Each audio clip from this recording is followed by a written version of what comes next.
Сәлем достар, микрофонда мен Ильяс Байсейит, бұл информатика каналы. Бүгінгі біздің қарастыратын тақырыбымыз 4-8-4-9 Python 8 сынып алматы кітап практикалық тапсырмалар.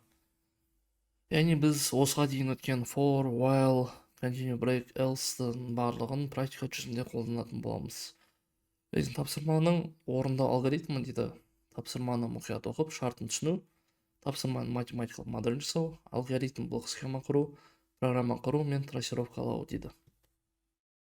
Ал ендеше кеттік онда. Ең бірінші тапсырма бізде бірдей сандар. Яғни бірдей сандар деген қандай? К-дан n-ге дейінгі дейді. Екі таңбалы сандар арасында екі цифрда бірдей тақ сандарды экранға шығар дейді. Яғни екі таңбалы дегеніміз 10-нан үлкен 99-ға дейінгі сандарды ғана бере аламыз деген сөз. Сонда яғни екі саны да тақ деген сөз, яғни ондығы да бірлігі де тақ болу керек деген сөз. Онда кірсек. Так. К-дан бастап n-ге дейін.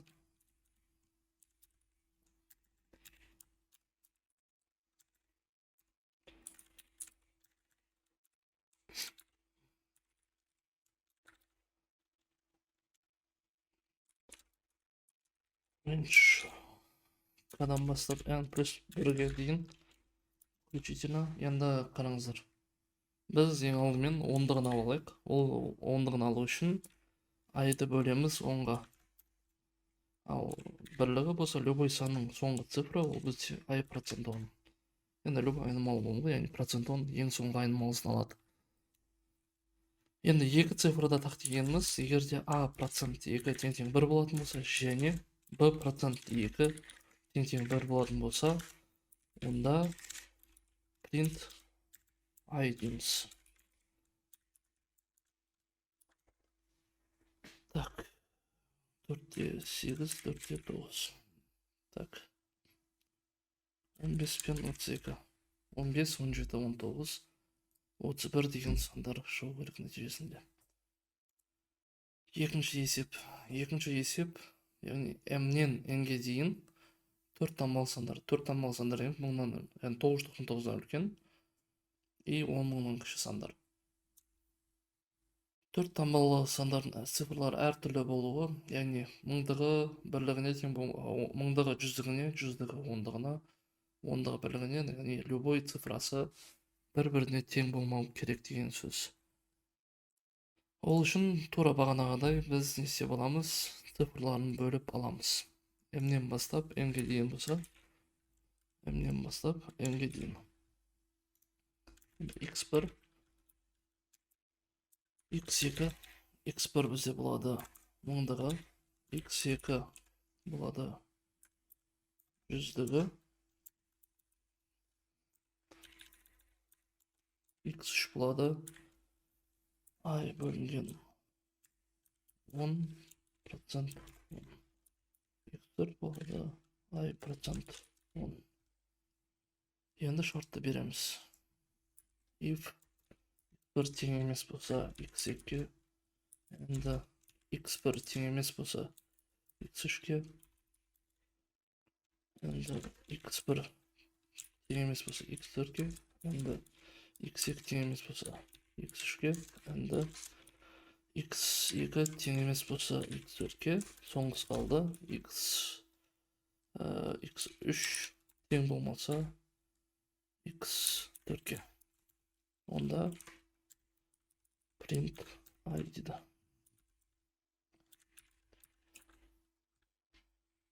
Мұқият бір қарайық. Еще мынандай бар екен. Яғни сондай болатын болса, экранға -1-ді шығар дейді. Егер ондай болмайтын болса, аралықтағы сандардың барлығын шығар дейді. Қанша екенін шығар дейді. Сонда бұлай болады. Так, s плюс тең 0. Мына жерде бұлай болады. S плюс тең 1 болады. Егер S үлкен болса 0-ден, онда print S, else print -1. Так, Бірінші сан 1245 болды. Толышу керек. Келесі бізде 1221, 1229 минус 1. Енді қалай шықты деп отырсаңыздар, бірінші санда бізде 1245 пен 1256. 1245, 1256. Енді қараңыздар. 1245-те цифрлары әртүрлі, яғни әрқайсысы әртүрлі. Енді 1246-ны алады. 1246 бізде цифры әртүрлі, 1247 цифрлары әртүрлі, 1248 цифрлары әртүрлі, 1249 цифрлар әртүрлі, 1250 цифр әртүрлі, бірақ енді қараңыздар, 1251-де цифрлар әртүрлі емес. Себебі бірлігі мен мыңдығы мен бірлігі екеуі бірдей болып қалды. Сол себепті алмаймыз. 1252-ні де аламаймыз, себепті бірлігі мен жүздігі тең болып қалды. 1253-ті аламыз, 1254-ті аламыз, и 1255-ті аламаймыз. Сол себепті 1256-ны аламыз. Сонда 1, 2, 3, 4, 5, 6, 7, 8, 9 сан бізде кірген болады. Яғни бірінші 9 осы жерде шыққан болады. Ал келесі 1221-де, қараңыздар, 1221-де мысалға 2 бірдей сан бар, 1222-де барлығы 2, 23-те 2 бірдей сан бар, 1224-те тоже бірдей, 25-те сондай, 29-ға дейін, яғни екеуі бірдей болып қала береді. Сол себепте бір цифрды аламаймыз. Келесі тапсырма бізде ең үлкен аудан дейді. Яғни n тіктөртбұрыш қабырғаларының ұзындығы A және B. Так. Осы, окей. Яғни максимальный біз 20 тіктөртбұрыш бере аламыз дейді. n тең int input. Так, s тең 0 бізде аудандарын есептесін. Мына жерде үлкен S, бұл жерде үлкен ауданды. Мына ауданды, мына үлкен ауданды есептесін. В принципе, осы так. Енді for и in range. Бірден бастап, n плюс 1-ге дейін. Так. A, B тең map int input. Так. S тең A көбейту B. If S үлкен болса, үлкен S-тен, значит, үлкен S тең S-ге. И мына жерден P дегенді бере салайық, тең болсын I-ға, оның орны болады. Print үлкен S. И мына жерде print P болсын. Так.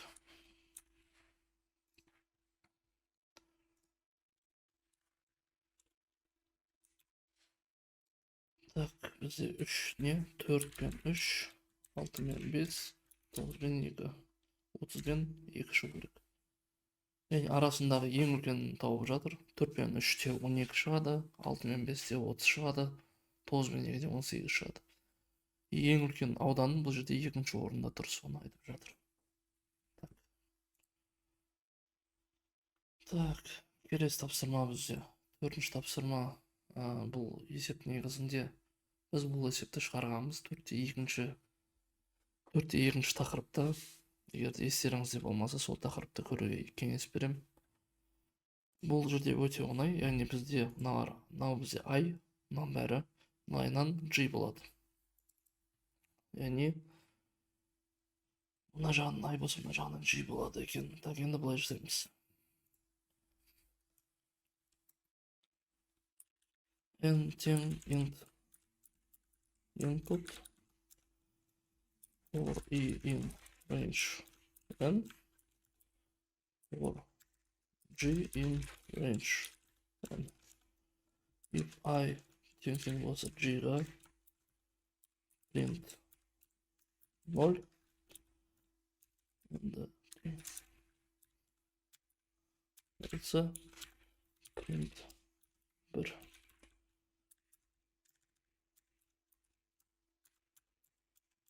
И мына жерде тағы бір пустой берем, чтобы әрқайсысы әр қатарға, яғни айлар біткеннен кейін, яғни бір қатарға біткен соң бәрі екінші қатарға түсу үшін. Так. 4'tü берем. Bizde netice çıktı. 5'ti berem. Bizde netice çıkıp turdu. Так, келесі есеп бізде үш бұрышты кесте дейді. Так, 5 сан берген. 2, 3, 4, 5, 3, 4, 5, 4, 5, 5. Яғни сандар өспелі болса, значит, мынаның барлығы бізде G деген мағынаны береді. Яғни мына жерде так, G болып жатыр. Так, мынау 1, 2, 3, 4, 5, мынау G. 2, 3, 4, 5, 3, 4, 5, 4, 5, 5 қана шығып жатыр. Так, значит, онда былай болады.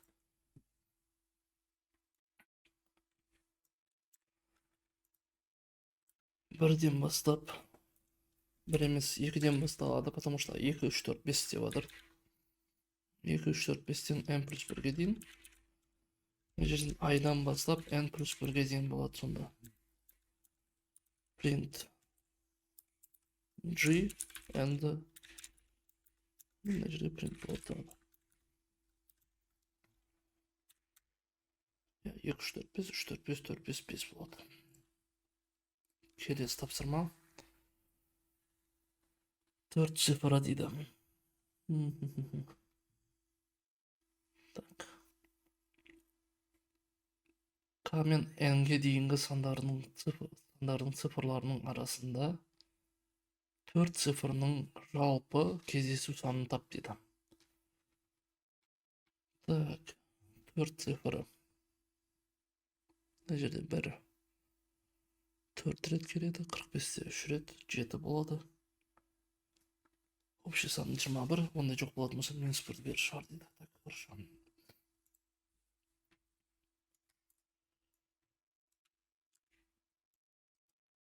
Так, бітеміз.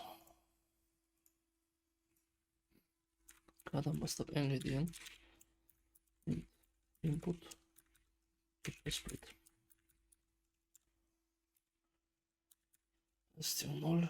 Так, бітеміз да енді.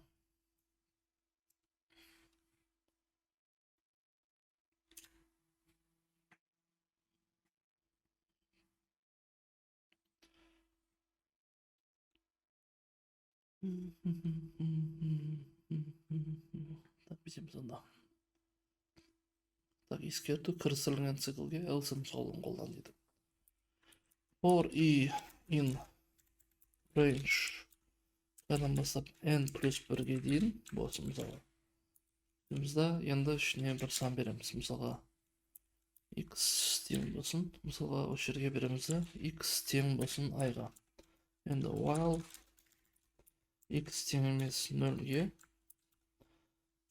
қаны бере алмаймыз, уже z тең болады x процент 10.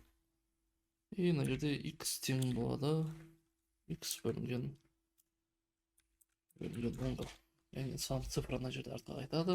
Так, егер де z тең болатын 4-ге, z плюс тең 1-ге болсын. Else if. Так, енді мына кодты былайдан жасасамыз. Так, if s үлкен болсын 0-ден s else print минус 1.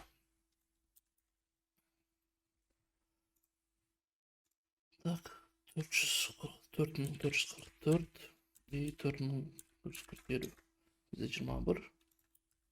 Келесі 1055, 1063 бізде 1055, 1063 бізде минус 1 шықты. В принципе, осында қарапайым есеп.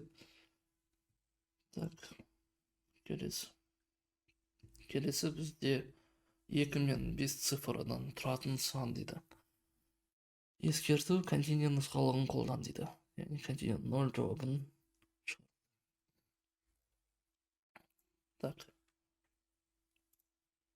Белгісіз n сан, n тең int input, while n тең емес 0-ге, онда s тең 0 болады, сонда s керек болады. К тең n процент 10, n тең n бөлінген 10. Континуу нұсқаулығын қолданған кезде міндетті түрде n 2 бөлінген 10-ды континуның алдында қолданған жөн. Так, if k тең емес болса 2-ге or k тең емес болса 5-ге, онда континуу бізге себебі тек қана солар ғана керек. А так s тең болады s көлтірім 10 плюс k болады.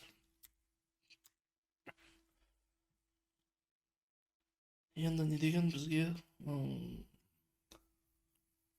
просто print s шығар деген болды.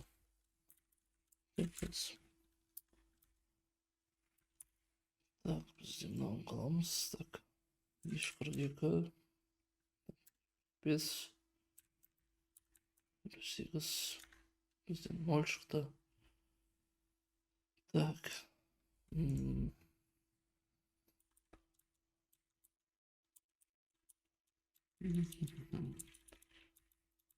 k тең емес болса 5-ге.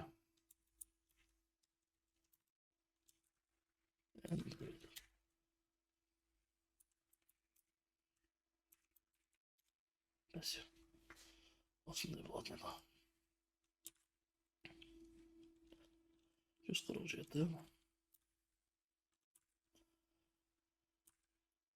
Так, 147, нақты 147, 89, 64, 0 шықты. Жалпы осылай. Так, келесі есеп бізде ортақ сандар. Ортақ сандары бізде 125, 360, 267 осының ішінде ортақ сан болатын болса 6 бар, 2 бар, и соның наоборотынан жазсын деді. 6 мен 2 кездескен үшін ондай болмаса нені шығар дейді, -1-ді шығар дейді. Бұны мен екі жолмен көрсетем. Бірінші while мен, екінші for мен. Так, n тең int input, n тең int input. Так, while n тең емес болса 0-ге, k тең n% 10. n бөлік тең 10-ға. Так, енді y тең болады m-ге, и while y тең емес болса 0-ге. Так, неге y беріп адым, чтобы мына жерде уже ішкі цикл болғандықтан каждый раз тексеру үшін m-мен беремін. Яғни каждый раз жаңа мәнге ие болады. Әйтпесе, қазір бірінші мәні мысалға просто m-мен алатын болсам, екінші рет алатын кезде m-ның мәні бізде 0-ге тең болып қалады, потому что соңғы бізде аяқтайтын болсақ, қазір мына жерде z тең y% 10. Яғни y тең y бөлінген 10. Осы жерде m болатын болса, m бізде 0 болып қалады. Екінші мынаның саны келген кезде, мысалға бір 23 деген сан болса, мысалы n-дікі, и m-дікі мысалға 360 деген сан болса, мысалы осы жерде 3 деген санды мысалы тексеріп алды. И келесісін алайын десе, m-ның мәні екінші рет орындалған кезде m-ның мәні 0 болады. Сонда 123-ті, соответственно, барлық 2 мен 1-ді 0-мен салыстыратын болады. Яғни қанша сан бар? Келесі санның барлығы бізде 0-мен салыстыратын. Сол себепте каждый раз алу үшін бізде y-ті m-ге теңестіріп отырамыз. Сол кезде y каждый раз бізде барлық цифрасын развить жанжа бөліп береді цифрларын. Енді if k тең болатын болса z-ге, s тең s көбейтілген 10 плюс z. If s үлкен болса 0-ден, онда print s қалса print -1. Так, мына жерде болсын 125, 360, 267, 894. 62 шықты. Енді бір любой сан бере салайын. Мысалға 25 95 1 минус 1 деген сан шықты. Жалпы осындай есеп. Келесі айтпақшы формен шығарам деп айтқан едім. Формен болса өте оңай. Былай болады. S тең бұндай болады. Мына жерде былай болады. M тең S-тер M N тең S-тер N болады. Сөйтті for I in N болады. For in M. If I тең болса G-ға, онда S плюс тең I болмаса G разница жоқ. И бітеміз. Просто қазір бір сөзді шығады. Вот санды шығара тұрайық қазір.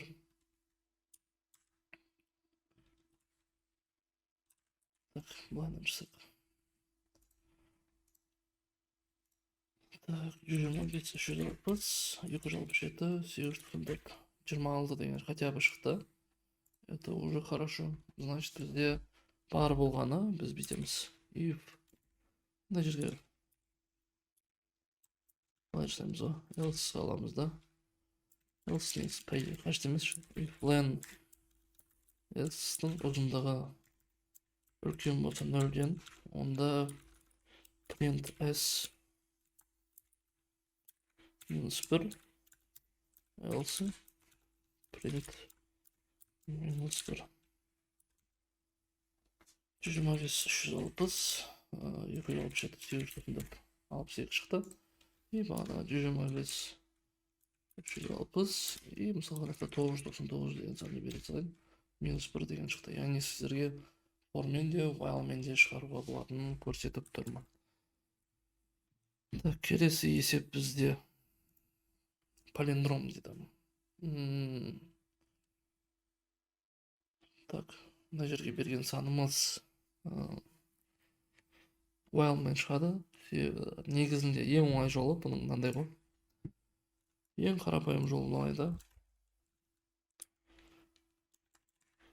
Так. Ең қарапайым жолы if S-тер белгісі де болады. N тең S-тер N if N тең болса N мындайға болады. Онда print иә else print жоқ. Ең қарапайым күшті жолы осы да. Я деп шығады. Одан кейін 1, 2, 3, 2, 4 мысалға жоқ деп шығады. 1, 2, 3, 4 жоқ деп шығады. Яғни біз ең қарапайым түрі осы. Ал енді қазір былайынан болады. Қазір енді бізде тақырып цикл болғандықтан циклға береміз. X тең N деп аламыз. S тең 0 деп аламыз. S-ке жинаймыз и осы X пен салыстырамыз. Неге X-ті N-ге теңестіріп алдым? Себебі while'ды бітірген кезде циклды N-нің мәні 0-ге тең болып қалады. Сол себепте біз оны салыстыра алмаймыз. Так. While X тең емес болса 0-ге.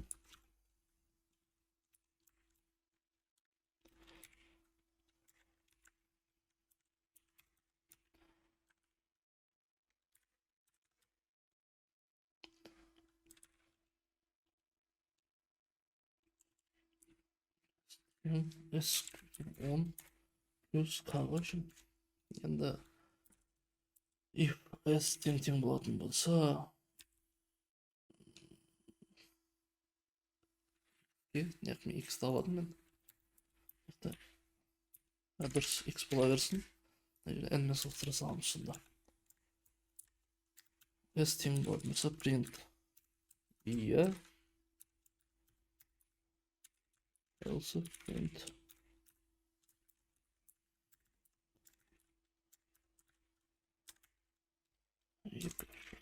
иә шықты. 1, 2, 3, 2, 4 жоқ деген шықты. осындай қарапайым жолмен шығады. Келесі сандар тізбегі осы сандардың арасында цифрлардың қосындысы жұп болған сандарды экранға шығарды. Енді цифрлардың қосындысы деген сөз ондығы мен бірлігі қосылған кездегі мәні жұп болса, 3 пен 1 4 болады. 4 бізде жұп сан, 3 пен 3 6, 8, 10, 12, 4 болады. Сондай сандарды айтып отыр.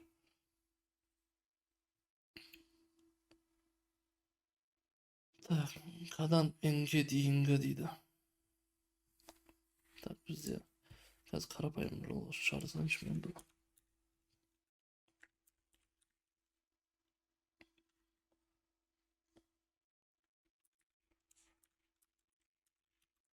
Input split.